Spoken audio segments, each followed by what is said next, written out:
Dear student of Standard 9, Assalamu alaikum. Welcome back to my class. Today I will discuss chapter 6, lecture 4. At first, the concept of law. The laws usually in a social system are some necessary written rules and regulations. Most of the inhabitants obey these rules to control the behavior of the people as well as maintain peace and harmony of the society.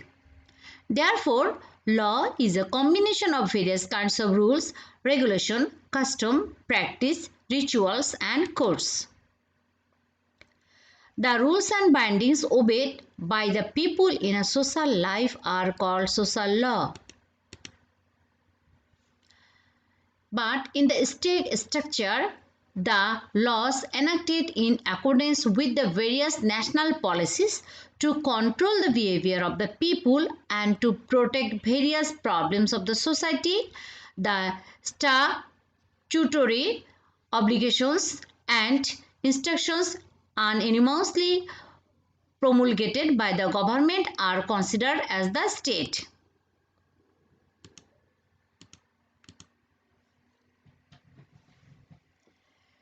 Various political thinkers and law experts provided the definition of law, like according to T.H. Green, he has told that laws are rights and bindings imposed by the state.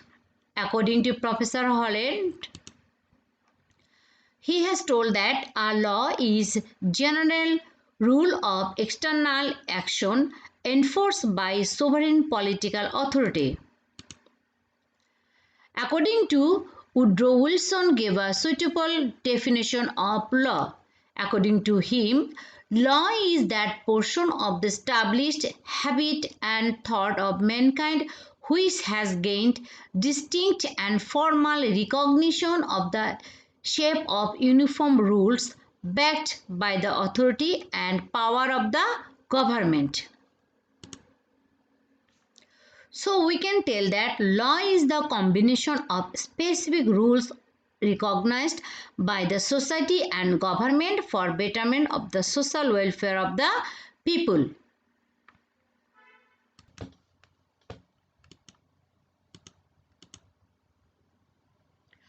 Now the characteristic of law. So number 1, law controls the external behavior and work of people. Number 2, law is for all because it is equally applicable to everyone. 3, law is one kind of order or prohibition which everyone has to obey, and the person who disobeys the law faces punishment.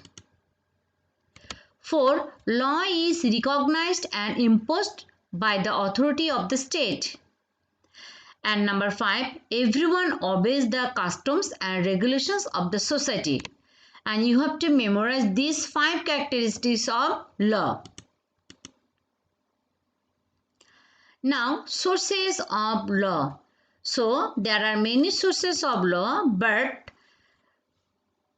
political scientist Holland mentioned 6 main sources of law. These are the custom, the religion, the judgment of court, the scientific discussion, the sense of justice, and the parliament. Now, I will discuss one by one the sources of law. At first, the custom. So here custom means a traditional and widely accepted way of behaving or doing something that is specific to a particular society, place or time. The custom is the ancient source of law. The social customs are habits, thoughts, behavior, regulations, etc. and that are existed in the society. The impact of these social customs is so strong that conflict and revelation can happen if those are violated. In course of time, these customs are recognized by the government and become law.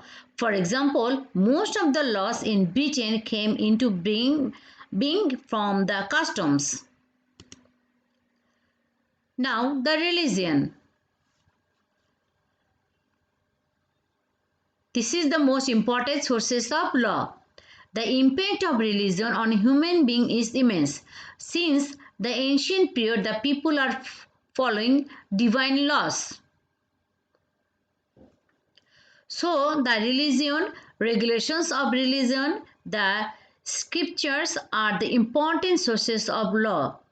As the sense of justice, injustice, vice versa, etc., was recognized by the religion, and the influences of religion were prevalent in the politics of the ancient and the Middle Ages, and in the religion-based state, religious norms are considered as a state law. The laws of the Islamic State are based on the Holy Quran and the laws of Sharia. This is our Holy Quran book. The Hindu laws also principally based on the scriptures such as Vedas, the Gita and the Ramayana.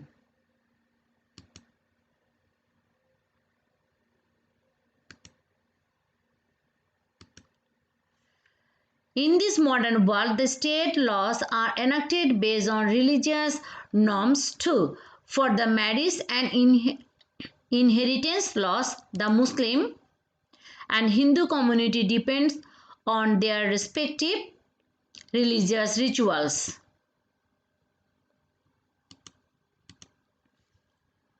Now, number 3 sources, that is the precedence of court. The verdict of judges or the judgment from the judiciary are the sources of law. If any judge cannot justify any case using the existing law, he can resolve it using his insight, acumen, and wisdom by providing new explanation of the existing law, and which can be used as the precedence and may consider as law in future. So the verdicts of judges are the sources of the law too. Now, the scientific discussion. The scientific discussion of the lawyers, their books on laws may be regarded as the sources of law. The state has an idea of the laws from the explanation, evaluation and discussion, etc. of the eminent lawyers. The opinion of the British lawyer Coke, Blackstone, American lawyer Kent, Muslim scholar and jurist Imam Abu Hanifa were regarded as law.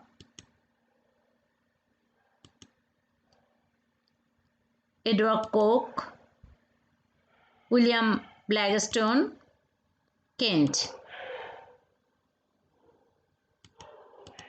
Now number 4, the sense of justice.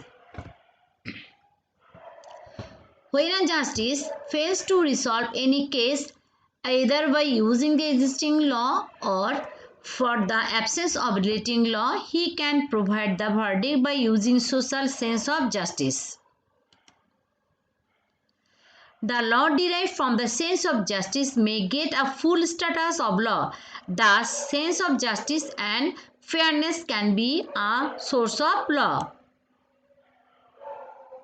Do you know who is he? He is our Chief Justice of Bangladesh, Syed Mohammad Hussain. Our last sources of law is the Parliament. In the modern age, the Parliament is the main source of law. There is Parliament or Assembly in every democratic state, and at this Parliament, with the view to upholding the interest of the citizens of the state, necessary laws are enacted and amended. Besides the constitution of the state, the decree passed by the head of the state, the international treaty, the ratification of international law and convention are considered as sources of law. Most of the laws of Bangladesh are enacted in the parliament. So dear student, you have to memorize also these sources of law also and definition according to different political scientists. So up to this everyone, stay at your home safely. Thank you.